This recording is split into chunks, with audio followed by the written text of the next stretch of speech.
Hi, my name is Zach Westbrook, and the worship site I've chosen to do my project on is the Borobudur Temple, which is located in Indonesia. So I have a picture to show you of the temple. So here it is. It is approximately 27,125 square feet of land that this temple takes up.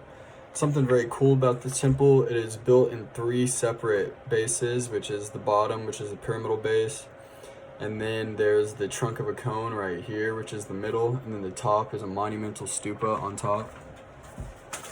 And the reason it's built in the three separate ways is because the Buddhist religion believes that the universe is divided into three superimposing spheres, which is going to be the Kamadhatu, the Rupadhatu, and Arupadhatu. And basically what these represent is the Kamadhatu represents the sphere of desires, so like all humans are bound to desires, and then the second one is the Rupadhatu, which is the sphere of forms. So we abandon our desires, but we're still bound to our name and our physical form or our human body. And then the final one is the Arupadhatu, which is the sphere of formlessness, where there's no longer name or form, so we pretty much abandon our whole ego. So instead of being like a human body, we're more of like a spirit with no ego. So the whole structure shows a unique blending of the very central ideas of ancestor worship related to the idea of a terraced mountain, combined with the Buddhist concept of attaining nirvana. Something cool about this temple is it's the largest Buddhist temple in the whole world, and it's also one of the most complex buildings in the whole world. And basically, at the top, there's all these stupas everywhere, and there's 72 in total, all throughout the worship site. And something pretty cool about each one of these is inside each one of these, there's a three-dimensional statue of Buddha sitting and meditating, I have a picture of that. So while some of them are open, with the Buddha being out to be in the sunlight, there's also, inside all these closed ones, there's a door that you walk into, and he's just sitting there. There's also lots of engravings on the wall, lots of carvings. And there's also a writing there that I'm going to read, which talks about the path of enlightenment and what it means, like, for Buddhism. It says, "I will lead those who have lost their way to the right road. I will be a bright light for those in the dark night and cause the poor and destitute to uncover hidden treasures. The Bodhisattva impartially benefits all living beings in this manner. I vow to shut the door to evil destinies and open the right paths of humans, gods, and that of nirvana. Once any sentient beings see the Buddha, it will cause them to clear away habitual obstructions and forever abandon devilish actions. This is the path traveled by illumination.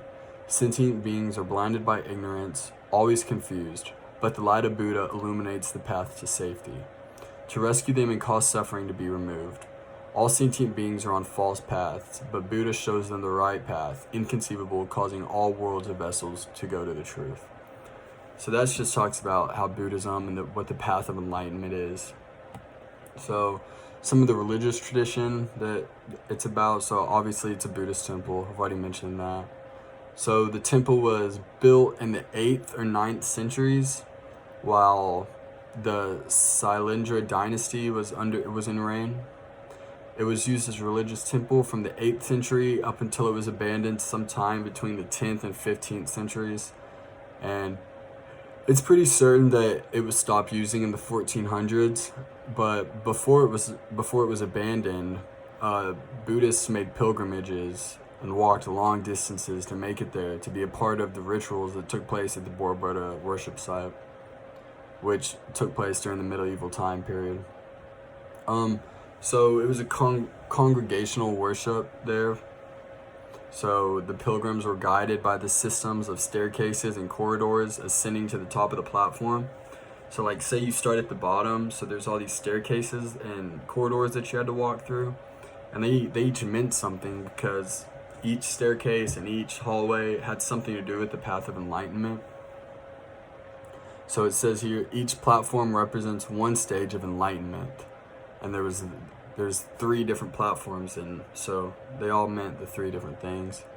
The path that guides the pilgrims was designed to symbolize Buddhist cosmology, And something really important about that was, so the temple was a big idea of moving from darkness into light. And that's a big thing that Buddhism talks about, as in like humans were living in darkness, but nirvana is the light. So the temple's pathway takes away from the earthly realm of desire, represented and documented on the hidden narratives of the structure's earthbound base through the world of forms, and expounds on the narratives carved along the four galleries set at right angles, until one finally emerges into the realm as symbolized and manifested in the open circular terraces crowned with 72 stupas.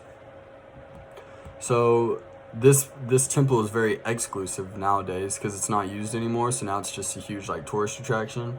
So it's very open to visitors, and it's actually super recommended that you go see it, because just looking at these pictures like I showed you, I mean, this doesn't do it justice, because I mean everything was carved out of rock back then, so all the details are very fine, and it's really just something that you're gonna have to go see in person. And yeah, that's it. Thank you.